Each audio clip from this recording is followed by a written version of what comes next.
In this demonstration, we're now going to take a look at quotas, cost analysis, and tag-in on our subscription. So let's head over to the Azure portal to begin. Okay, in the Azure portal, the very first thing to note is if we scroll down on the left-hand side, you'll see a section called Cost Analysis. Simply select that first. And on the right-hand side, you'll see here the option to go ahead and download a copy of this analysis, and it shows you below the total cost. It has a summary. Here's all the items. So you can see this is obviously a demo account, so there's only a few things in here that are generating cost. But on the right-hand side, you will note something called tags, and I can have up to 15 tags per resource or resource group in Azure, and tags allow us to really, drill down and identify and filter that bill more easily when I get it. But I can take this period of time and go ahead and download. So again, you can choose the time span, so past 30 days, current period, past 90 days, custom, period of time, but we'll just do, past 30 days for the moment. Hit apply. You can see the cost went up there because we're going 30 days back now. And now I'll go ahead and click download, and this will download an Excel or CSV file for me that I can then open up. And once it's opened up, you can see, in fact, I'll expand out some of these columns, and you'll see it'll list out the SKU, well, unique identifier that's being used, the SKU for specific virtual machines, any data transfer in and out that I might have used. But it's a pretty large, spreadsheet just of stuff that you've done and when you've done it, etc. So if I scroll back to the top and I scroll over to the right, one of the key things I can do is filter on tags. So you can see this particular machine has an owner, it's got its total cost there for that machine, and these are all the sub costs associated with it. But I might have other resources. If I scroll all the way down, here's another one with owner Nick Collier. Scrolling further down, but you can see here like Cloud Shell, is an owner of that one because that's something that's used for when we do PowerShell in Azure. But the biggest problem you might find is if you don't start tagging early on, you will get a lot of resources like a storage account here that perhaps I don't know who actually owns it or what they're doing with it. So it's very, very important to build a tagging structure very, very early for your resources. Well, in the subsequent module here, what you'll see is an artifact we've created, which is a tag in spreadsheet. And essentially, because you're only allowed up to 15 tags, if I scroll down in the sheet, we'll see we've listed up to 12 tags here with room for 3 more, but you can obviously repurpose these as much as you want. But these are some examples of what I see in the industry that people need. Some clear examples are technical tags like environment. Is this dev stage prod? Do I have a maintenance window for my virtual machines? Am I doing some automation based on expiration date or a time window associated with services I deploy? These are common ones. We've divided them up into technical tags, automation tags, business tags, and security tags as well for things like data classification and regulatory compliance. Another really good one is cost center. If you have a cost center, the way your organization is structured, everybody's different, but if you have cost centers there, having that ID is a really good one to have. And then you can decide, are these tags mandatory or optional? And if they're mandatory, you could certainly, put some policy around them, which you'll hear more about shortly. But if they're optional, you could say, okay, this is something, people can choose to enter or not to enter, up to them, maybe some just optional description text, things like that. The next thing is to decide what format you want the tag in. Tags follow a key value pair situation by default. So you've got your tag name, and then the value, which could be a string, or could be JSON as well. We do a lot of automation around tags sometimes. So a time window, for a server to be shut off and turned on could just be a large JSON syntax that you put in there. In addition, then decide things like who's responsible for it. Is it applied to the resource group? Is it applied to other resources? Again, you can apply tags to resource groups or individual resources wherever possible. If you've grouped everything together properly in a resource group, just assign it at the resource group. Don't go to the, the headache of tagging every individual nick and everything inside there. Ideally you can just tag everything at the resource group, but I realize that doesn't work for everyone. And then is there any automation via Azure policy to perhaps enforce the tag? So we give you the spreadsheet as part of the course. I would say first thing is just, get in a room with the people you need to, plan out your tagging strategy, and then that will help you immensely when it comes to getting your bill. So going back to the portal, here is, again, the tags, and you can kind of see them here. They would show up, when you kind of download that bill.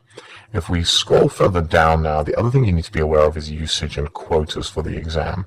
And this is important because by default, when you create a new account, various things are limited. So, total regional vCPUs is limited, what type of vCPUs from which families you can deploy, how many virtual machines is your maximum. You've got 10,000 there, but you'll be capped by the vCPUs.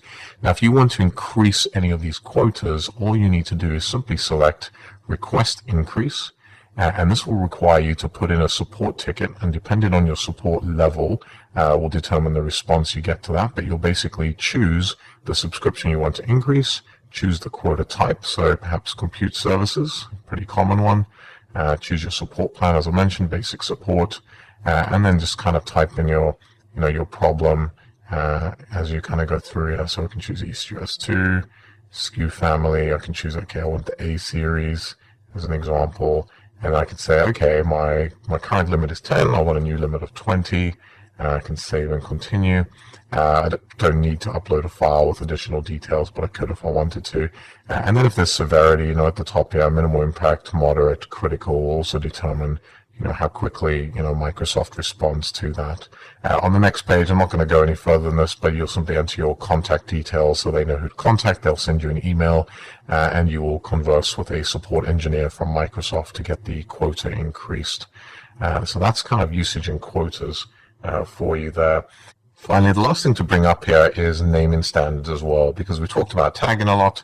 So let's take a look at another spreadsheet that we give you, which is naming standards. And this has, all the different categories like resource group, compute, storage, etc., and the different naming standards associated with them. So you can see like some of them have different length limitations. There's different patterns for actually filling them out that we recommend. So you might use like your company identifier, the region it's in, the environment, the team, the purpose. Really up to you how you come up with these patterns, but these are just examples for you. So you'll typically come up with your company identifier. You'll come up with like 3-letter acronyms for your server roles. So like some people use like SQL at the end for SQL, app, web, you decide, what you want to call it. And then you kind of whatever little, additional pieces you want to put there so that, every time somebody builds something, they're following, a standard naming convention there as well. And with that concludes this demonstration and should get you up and running with quotas, cost analysis, and tagging for the exam. One of the items that Microsoft expects you to know about around subscriptions is billing alerts. And to access these, we'll head over to the Azure portal and then over to the account screen. Okay, so here I am back in my Azure portal, and the first thing I'll do is go over to my subscriptions, which I can access from services, or if you favorited it in the previous demo where we walked through a trial subscription, simply click subscriptions at the bottom in your favorites panel. Click our subscription. In my case right now, I'm on the free trial subscription, so I'll select that one. And then I'll go ahead and click manage, which will take me to the account screen now.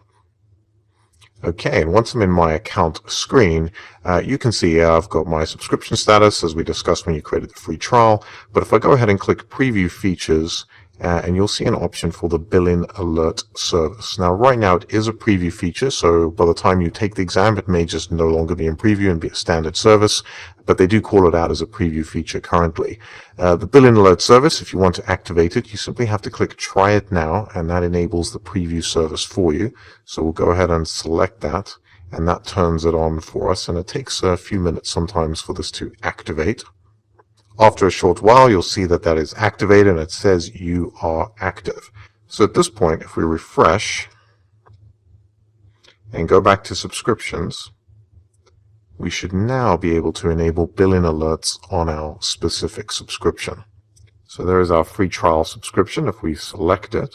And now on the top under summary for free trial, you see it says overview, billing history. We also have alerts, which is that preview feature that we activated. And if we click alerts, it takes us in there, and you can see that we can add up to 5 alerts. If we click add alert, the alert screen will pop up. We can give a name to our first alert. So we'll say this is when we've spent, say, $10. And this is an alert for the bill in total. You'll see there's other alert options we can do as well, such as monetary credits. So if you've got a credit from, say, a MSDN subscription, you could select this one, and when you hit a certain amount remaining, it can alert you. but otherwise we'll simply select the bill in total. You choose the amount spent, so when the bill in total hits $10, we can send it to an email recipient, and that is basically all there is to it. If you want another recipient, you can add an extra one there, but we simply click save, and all that's going to happen is when we hit that $10 bill in total for the month, it will send us a billing alert via email to let us know. And if you want to see if the alert's sent, you can come back here and you can go to your summary section again of your subscription, and if you look under alerts, you'll see, if we expand this out, this is the specific alert. We can edit it if we want, and we can see that it hasn't sent a notification, and that's because we just haven't provisioned anything yet in the subscription. But if we exceeded the $10, then it would send that out to us. Now, if we say we're done with this alert and we don't want to keep getting alerted for the $10 spend, we'll simply click delete, and this will clear it out for us, and we no longer have that billing alert. But that's one of the key ways where you can just get notified in the event that a certain amount of spend is exceeded. In this demonstration, we're now going to shift our attention to subscription policies, which is a mechanism to control what people can do inside of your subscription. So to begin, we're going to head over to the Azure portal. Okay, and here I am in the Azure portal, and one of the things to note, first of all, in the previous demonstrations, I was using a trial account to kind of show you everything. At this point, I have shifted over to one of my other accounts, so don't worry, everything will still proceed as normal, but you will see from time to time that I'm in different Azure accounts as I'm trying to demo things, but nothing to be alarmed at. You should be able to do everything you want to do in your current account. To begin, though, I'm going to go over to subscriptions, just like you saw when you created your trial account. But in my case right now, I've got Visual Studio Enterprise, and in some other demos, you'll see I have other subscriptions as well. But for right now, I'm going to use my Visual Studio Enterprise account, and I'm going to go in here, and if we scroll down on the left-hand side, you'll see a section called Policies, and this is where we want to focus this demonstration on. If we click Policies, on the right-hand side, you'll see that currently everything is 100% in compliance, and that's ultimately because I don't have a lot of policies and a lot of resources right now in the subscription. But the key thing at the top here is you can see that I can assign policies. So if I click this box, Assign Policy, it will prompt me in the next screen to choose my scope. So this is where do I want to assign the policy. In my case, I just want to choose the subscription. I don't need to exclude any specific resources from this assignment. So I'm saying everything in this subscription called Visual Studio Enterprise, I want to apply policy to. Well, again, what is our policy? And this is where you create a definition for your policy, or you use one that's already built in. So you can click the little box to the right, and this will open up all the different policy definitions. In fact, there's 144 right now available to you. You can create these as JSON templates and put them in here as well. This is where Microsoft has massively expanded policies because they've taken all the best practices from lots of enterprises out there. But in your case, let's look at a few of these real quickly. Well, what if I wanted to set a policy on deploy log analytics agent for Linux VMs, making sure that, it's a... Well, let's look at a few of these very quickly. If we scroll down, you'll see things like audit VMs that do not use managed disk, something you'll find out about in the virtual machines section, making sure you have log analytics agents for your Windows and Linux VMs, and so on and so on. Things like disk encryption are in here as well for storage accounts, and audit transparent data encryption status for PaaS services like SQL databases. These are all good examples. But if I go back to the top of this and search, if I filter with built-in and then choose allowed, you can see a number of policy definitions that are actually quite common. Things like not allowed resource types, allowed storage account SKUs, allowed resource types, and these two are really popular: allowed virtual machine SKUs and allowed locations. So I can say, for example, I only want to allow specific virtual machine SKUs. I don't want to perhaps allow very, very large virtual machines because they could be very costly. So I can choose here, allowed virtual machine SKUs, and click select. The policy definition is filled in. You can see the assignment name, allowed virtual machine SKUs. You can change that if you want to. And if I scroll further down, I can see the description, assigned by, and here is where I put in the parameters for that policy template. So right now, 0 selected. If I click the drop down, I can now choose the virtual machine SKUs that I want to allow in the subscription. So I could choose, just the basic A0, A1, whenever I want, maybe I want to choose all the D series. Again, you'll learn more about these in virtual machine section if you haven't already jumped ahead and covered that. But I could choose, D series, which are common, A series, etc. So just go ahead and select the ones that you would want to allow. I can choose also to use a managed identity, which you'll learn more about in the identity section later on as well. But with that, if I'm happy with everything there, I can go ahead and click assign. And now that creates that policy. And now it will only allow me to deploy machines in the subscription that match that specific SKU type.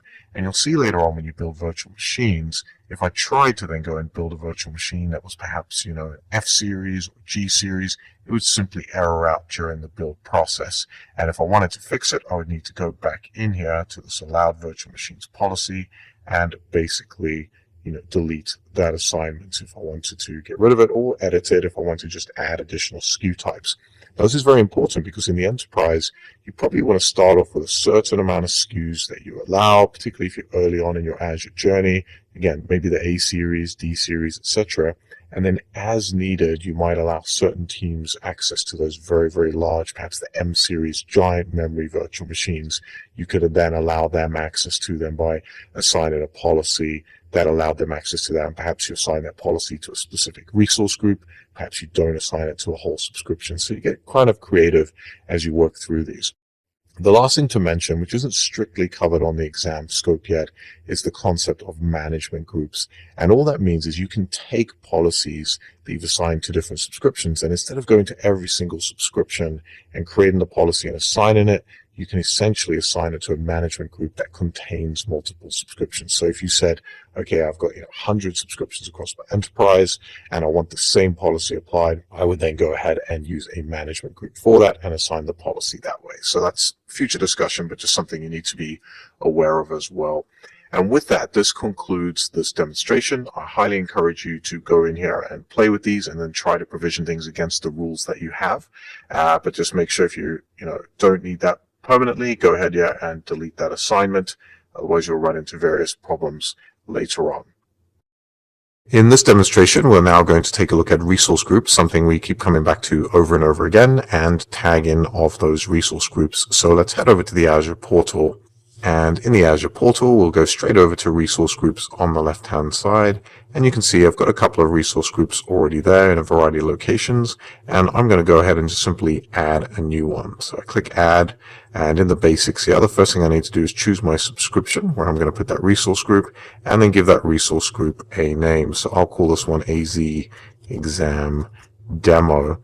Then I choose the region. Now, you can put objects in the resource group from other regions. The purpose of the region for the resource group is where the metadata for that resource group is actually stored, all the details about it, the tags, etc. It ultimately still has to be stored somewhere. And so that's the purpose of this region here. So it doesn't really matter too much where you put it, but the one benefit is when you are using ARM templates later on and saying, okay, I want to deploy this virtual machine, and asks you for the region to deploy the virtual machine in, you can simply state inherit from resource group. So it does still help to put the resource groups in the same region if you have a primary region where you deploy your workloads to.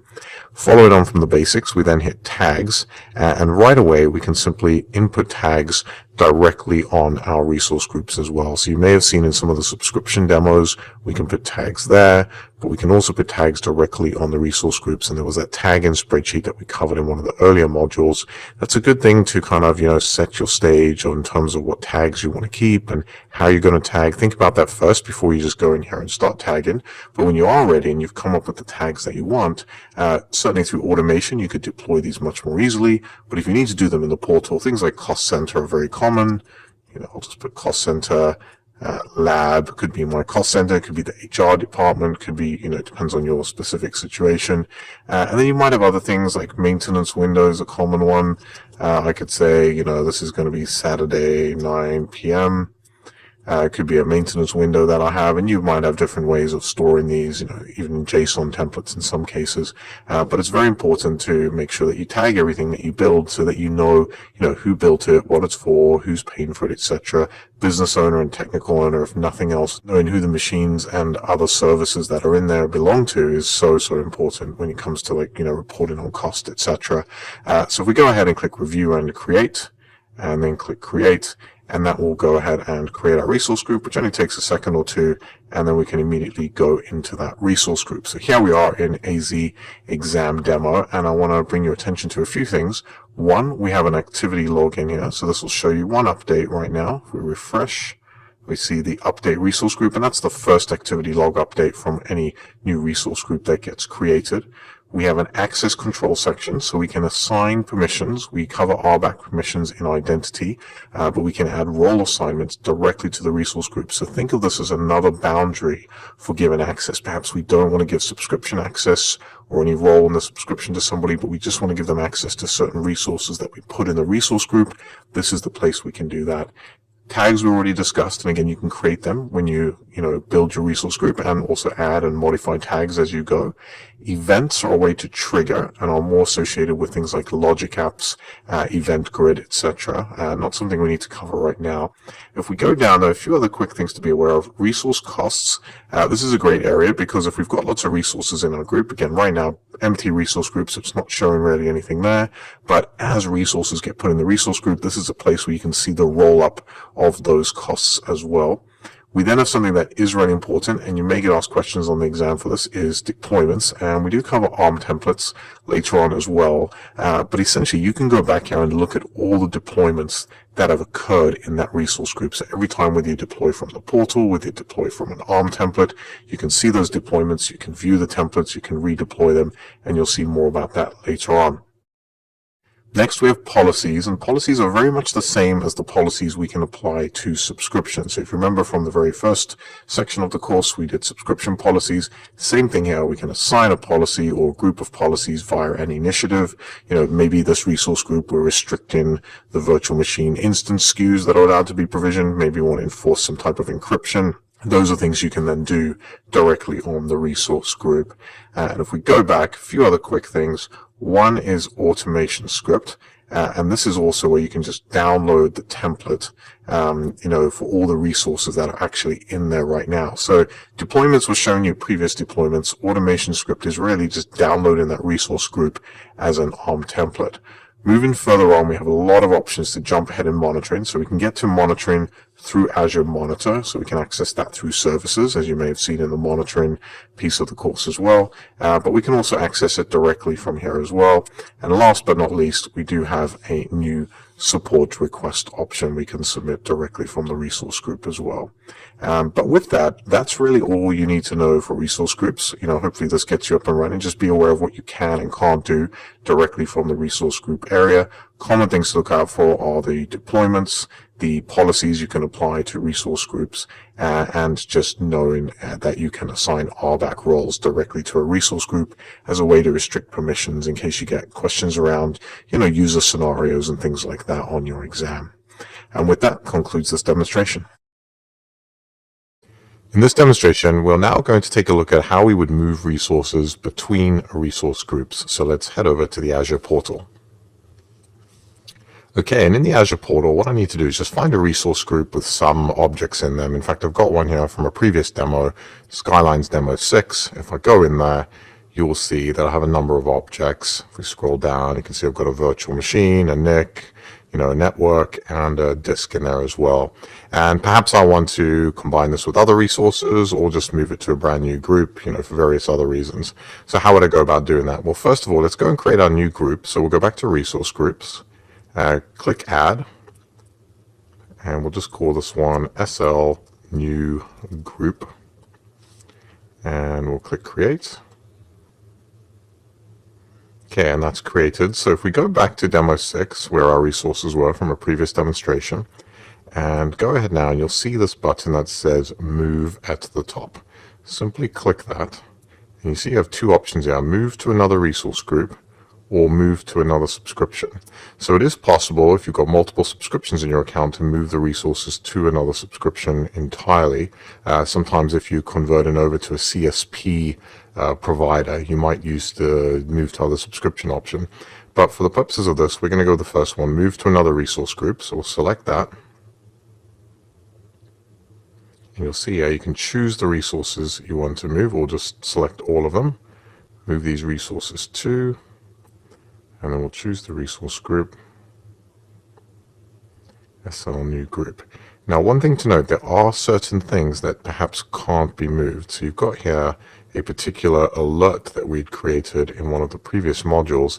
You can see how it's the metric alert we did, and that resource cannot be moved. But it will remove the actual resources themselves, but we may have to go back and reconfigure some of the metric alerts there. And it does prompt you again, I understand that tools and scripts associated with moved resources will not work until I update them to use new resource ID. So any of those scripts maybe you've got tied to a resource group, because it's using the ID, you may need to update because these resources will potentially have a new ID when they are moved. With that said, go ahead and click OK. It'll validate. And if all goes well, that will just succeed and your resources will be in a new resource group. But let me show you what happens if you actually get an error on this. And you might see something like this: validation failed. Click here to see details. If we look at this, you can see the error details. And in this case, this subscription is not registered to use Microsoft.compute/managed resources move feature code bad request. And this is because currently you cannot move managed disks between resource groups. So that's something to note, because we do encourage you to use managed disks throughout the VMs module, but then it does restrict you in terms of moving them between groups, and just something Microsoft needs to fix hopefully in the future, and then that will be supported. But with that said, you can see how easy it is to move the resources, but they have to be supported. And this concludes the end of this demonstration. In order to get started with monitoring for Azure, it helps to understand the way Microsoft looks at monitoring overall. And first of all, we've got monitor and visualize metrics. So this is really two things in itself. One are the metrics themselves that you can get based off things like CPU, disk, all the different services in Azure, and then the visualizations on top of those. So you'll see when we do some demos, when we go into the metrics view, that you can actually look at metrics and visualize them and see them on charts and things. If you're coming from a VMware background, this is very similar to what you would see in vCenter in, say, your performance tab. The next thing you've got is query and analyze logs. So one of the big features they offer in addition to Azure Monitor is a log analytics. And we have a pretty large section just on log analytics a little bit later on, which shows you how to query and analyze logs and data that's coming in. That could be a mixture of metrics or log data from a variety of sources. And not only can we just, pull the results of those queries, but we can actually visualize on those queries as well if we want to. And then the final one is set up an alert on action. So kind of the first two are more around kind of analyzing the environment, seeing what's going on, troubleshooting performance, etc. The last one is really around, okay, I know the things I want to look at, but how do I actually take action upon them? And so you'll see the concept of action groups and then tying those action groups to various alarms and triggers that go off in the environment. So with that, that's kind of the brief overview. So just always think about it in terms of these three categories, but we'll show you in the subsequent demos how you can go about configuring all of them. In this demonstration, we are now going to take a look at Azure Monitor and Azure Alerts from the Azure portal. And in the portal, there are a couple of ways to access monitoring. First of all, we can access it from our favorites by clicking Monitor on the left, which is there by default. If you don't have it there, simply click All Services, go ahead and type in Monitor, and that will bring up Azure Monitor for you. So you can click into it here. And while we're in this area, you'll see Monitor and Visualize Metrics, Query and Analyze Logs, Set up Alert and Actions, much like we covered in the previous lecture. But before we dive into it from this point of view, it's also worth noting that if I want to get at it from a specific object, perhaps I've got a virtual machine already built and I just want to look at metrics of that VM without having to go through the monitoring view, I can go over to my virtual machines, select my VM. In my case, I've got a VM that's pre-built here, so VM01. And on the left-hand side, if I scroll down, you'll see monitoring, and we've got alerts, metrics, etc. here as well. So there's a couple of places to get to it, directly from Monitor or directly from the object itself. But we will start in Monitor first of all. So we'll click Monitor, and on the right hand side, let's go ahead and explore metrics first of all, and opens up the metrics pane. Now sometimes it's a little hard to see here in the dark scheme, so you can go to your settings and just change it to a lighter scheme inside of Azure, whatever your preference is. But once we've got that up, now what I need to do is choose the subscription I want to pull my metric from. So in my case, I've just got the one subscription, my Visual Studio Enterprise one in this demonstration. So that's what I'm going to pull my metrics from, I need to choose a resource group. So I'm going to choose the one that my virtual machine is in, which is AZ-demo. I could select all if I wanted to, and then the resource types that I want to pull from as well. So I could narrow this down and choose specific services I care about. Perhaps I just want to, look at virtual machines. But in my case, again, the subscription I'm looking at, I don't have much I need to filter on. So I'm going to go ahead and just select everything there and then select our virtual machine, which is right here on the bottom, VM01. And then this will pull up the metrics for that specific object. So in my case, I've got a few things here: CPU credits consumed and remaining. That's specific to B series VMs. So nothing you need to worry about too much right here. But then I've got other metrics like data disk, reads, writes. If we go down, I've got network in and out. I've got queues. I've got a very common one that we want to look at, which is percentage CPU. So I can choose CPU percentage, and you can see already, 0.26%. This VM isn't really doing much. You can see it along the bar here, what it predicted it did in the past, and then what it's doing right now in the solid blue bar on the right. Now I can zoom in a little bit there by saying I don't want to look at the last 24 hours. So I just power this machine on. That's why it's kind of predicting and showing that blue dotted line there, because it doesn't really have history for that area. So I can go and select the last 30 minutes, and then we'll start to see something that makes a little bit more sense, like a virtual machine that's just been powered on. It's still got very low CPU utilization. I can go back in and click this VM% CPU. I can also change the aggregation, so I don't have to just look at the average. I can look at the min, I can look at the max. These are all options available to you. So you can choose how you want to, display that information. You can also choose if you want it to be in a line chart, if you want it to be in, say, a bar chart. So you can just look at the CPU over time. Depending on how you're troubleshooting, perhaps you're in a war room scenario, this is where you can sort of get, different views of that data and present it differently. Now, perhaps I want to put this on my dashboard. Perhaps I really care about CPU on this VM. This is something I'm looking at a lot. Well, I can click pin to dashboard, and I can pin to the current dashboard or select another dashboard. I'm just going to pin it to the current one, and then I'm going to go ahead and click pin to dashboard. I could also click dashboard on the left-hand side here, but this is a shortcut. I just click pin to dashboard. And then here is my dashboard. Again, I can create new dashboards if I want to, but if I scroll to the right-hand side, here is that widget that's now on my dashboard. And if I want to, I can edit this dashboard as well. So I can move this guy around. So I can move him under this section. I can move this around. It's really just a canvas for you to, ultimately play with and put whatever monitors you care about on there. To create new dashboards, I click this plus sign. That creates my new dashboard. And I can also upload and download dashboards as well, which is really handy for sharing things between colleagues. But that's basically, the dashboard created there. I've got my metric, my CPU metric that I've got there. All very well and good, but what happens if I want to see a little bit more? Well, let's go back over to the virtual machine itself and select VM01. I don't really want to go through monitor every single time, so I'm going to scroll down on the left-hand side here, and I can check metrics directly from in here. And you can see source is already filled in, the namespace is already filled in, and I just choose my metric there. Well, going back even further, if I scroll to the top of this area and select overview for my virtual machine, and this is the same for a lot of other Azure services as well, and I scroll down on the right-hand side, Microsoft has created pre-canned widgets for you associated with the object that it thinks you might want to look at. So, the CPU average, that's the one we just created manually. That's available there. If you want to look at network throughput, that's available to me on the right, and same with disk operations as well. So all of these are available there. And again, if I want it on my dashboard, let's say I want this network one, I can simply click the pin option, and that pins it directly to the dashboard for me as well. Now, what if I want to start alerting on things like that? Well, again, we'll go to the monitoring view. So we'll select monitor, and we'll go in this time and click create alert. So slightly different screen here. What we need to do is create rules first of all. So if I want to create a rule for that virtual machine, perhaps when the CPU exceeds 90%, I will select that resource. So this is the resource I want to monitor first of all. I select to filter, so I can filter on virtual machines.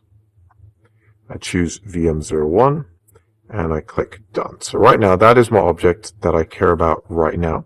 The condition is what do I want to signal on basically, what signal do I want to alert on? So in my case, it's got some suggested ones for us. I want to choose percent CPU, and then I can choose to show the history over a longer period of time if I want to. Right now it's just showing the last 6 hours. If I scroll down, so there's the metric graph, much like we saw if we created the metric monitor that we saw previously. But here is the alert condition. So the condition greater than the time aggregation, same options there as well. So we've got average, maximum, minimum, total for CPU. So I can average it out and say, okay, anytime it goes over 90%, so whenever the CPU is greater than 90% over the last 5 minutes and check every 1 minute, that's what I want to take an action on, basically. So now if I scroll further down and look at action groups, this is what I want to do with that alert. So let's say the alert is fired. Who do I want to notify? What do I want to do? And so I have to create an action group if I haven't got one already. If I already had an action group, I could select an existing one, but I'll create a new one for right now.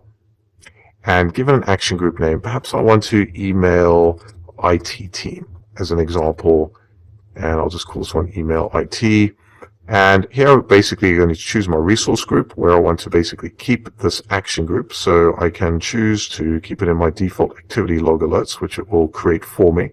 And then I need to choose the action. So let's say again, we want to email as our first action and choose the action type. And these are really important. And you can see there are a number of them here. So we've got email, SMS, push, voice. So if I select this one, this is where I would come in here and choose, okay, I want to email help@helpdesk.com, just a fake email I'm putting in there right now. I can choose to text message somebody, etc. All of those options are available there, and I'm just going to choose email for right now. But I could also go in and do other things. Let's say I wanted to cut a ServiceNow ticket. I want an incident ticket because this is a really important, alert for me. I want to make sure that we log that in our ITIL system. And so I would choose to use the ITSM connector in this example, and then I would go ahead and use my ITSM connection that I would have created separately as part of a ServiceNow, say, integration. So that's another option there. In addition, you also have the option of automation runbooks, and these are key. I often see a lot of people starting to use these now, where you can choose to run a runbook that you already have. And there's some already created for you now. So you've got restart VM, stop VM, scale up, scale down, remove VM. So, perhaps in this particular virtual machine by itself, I've hit the CPU alarm. I want to change it to a higher instance with more CPU. I could do that as well. So there's a lot of options here, in terms of the action group, not just send the email, but I can add multiple actions. I could email somebody, I could create a ticket, and I could say restart the VM if I wanted to as well. All of these things, you need to decide what you want to do based on your specific scenario, but lots of options available to you. In my case, I'm just going to choose the email option, so I'm going to click OK there. It's going to create that new resource group where it'll put those activity log alerts, and then we'll create that for you. Then I just need to give the alert rule name, so I can say, CPU over 90%. So I've got my group. In fact, I need to go back and select that group.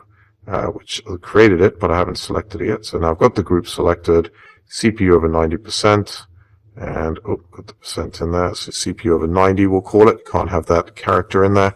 And choose a description for the alert. So the CPU went over 90%, help, whatever you want to put in the description for the incident. Obviously, you'd be more professional in an enterprise scenario. Then you choose the severity. So this is, how important it is to you. If it's a Sev 0, it's normally mission critical. If it's a Sev 4, perhaps it's not that critical for you. And once you've got all that created, go ahead and enable the rule upon creation and create alert rule. This will take a little bit of time. It's essentially going to continuously monitor that virtual machine. Anytime that metric is exceeded, it will fire off that email, and you can see it's actually already completed for that specific one. Others do take a little bit more time. And with that concludes alerting and metrics. The final thing we just need to cover is something called diagnostic login. So if we go into virtual machines again, click VM01, and we scroll down to monitoring and choose diagnostic settings. If we look in here, you can see that Azure Monitoring collects host level metrics by default, so CPU, disk, network. But what it doesn't show us is guest level metrics. So these are the metrics if you open up just your Windows laptop and go to the performance monitor, or on a Windows server, you've got, application logs, you've got performance logs for your CPU that Windows is detecting, the Windows operating system. The host level metrics are what Azure sees from the hypervisor. The guest level metrics are what the operating system itself sees. So we can choose to enable these guest level monitoring metrics as well. You'll pick a storage account. There's probably one already created when you created your virtual machine. You may want to centralize all of the storage account login for guest level metrics. That's a decision you will need to make as part of a wider strategy for monitoring. But for right now, I'm going to select enable guest level monitoring. And what that does, it updates the settings for that specific VM so it can start to gather additional data from the virtual machine and report those logs in as well. And what will happen is you will get additional metrics once this piece completes. So when you go into the metrics section, when you scroll through here, you will see not just the host metrics, but also the guest level metrics as well. And you can start to choose if you just want to see what Azure's reporting or what the system is reporting as well. And with that, this concludes this demonstration. This hopefully gives you a great base in terms of monitoring. What you definitely need to know for the exam is how the metrics work, what are some of the options. So you can do averages, min, max, etc. How you can adjust, your time period to look at, and then make sure you know how action groups work. You'll probably get some questions around action groups and what's happening, maybe perhaps in a screenshot. You might need to know that it's sending an email or it's going to go over to the ITSM connector. All those things are, really important for you. But with that, this concludes this demonstration.